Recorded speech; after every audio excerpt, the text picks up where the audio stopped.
In front of me is Cubot P80 Pro, and today I would like to show you how you can select and delete multiple photos at once.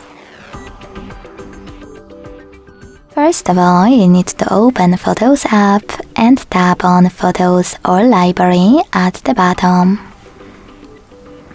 After finding all of your pictures that you wish to delete, you can hold one of them and then use those type of dots at the top right corners to select multiple right away.